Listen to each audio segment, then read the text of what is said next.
dadaalka guushay tus. Halkan waxaan kuugu soo gudbinayaa xikmado, oraahyo iyo xaqiiqooyin ku saabsan waqtiga.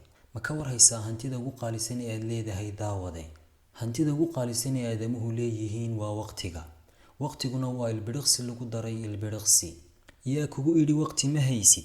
In badan oo idinka mid ah ayaa aaminay in aysan haysanin waqti isbeddel ku samayn kara naftooda. Kuwo kalena waxay si niyad leh naftooda uga dhaadhiciyeen in waqtigii loo baahnaa dadaalka iyo hore u socodku uu dhaafay, hadda kadibna uu fashil ku dhacay iyaga.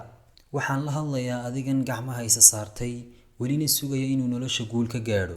Miyaad ogeyn in fursadda ugu weyn dadka oo dhani helaan oo ay tahay mid isku mid ah?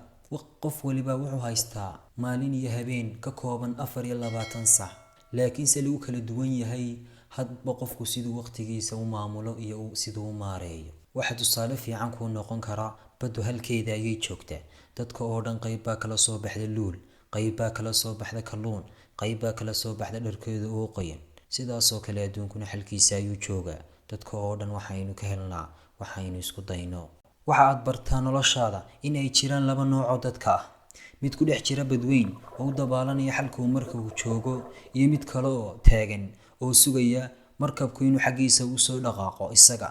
Ha sugin guul fadhiga kuugu timaada, waxaad samaysaa isku dayo fara badan. Fadhiga ka kac.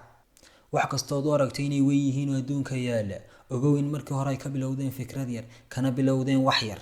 Waxaad ogaataa in qofku aanu hoogin haddii uu qasaaro, laakiin uu qasaaro marka uu joojiyo dadaalkiisa. Ugu dambayn daawade, waqtigan waa ka go'aamiyey 2 qof oo hooyo aabba wada dhaleen. Mid ka mid ah in waqti naftiisa aan waxba laga weydiin, midka kalena adduunka wax laga weydiiyo.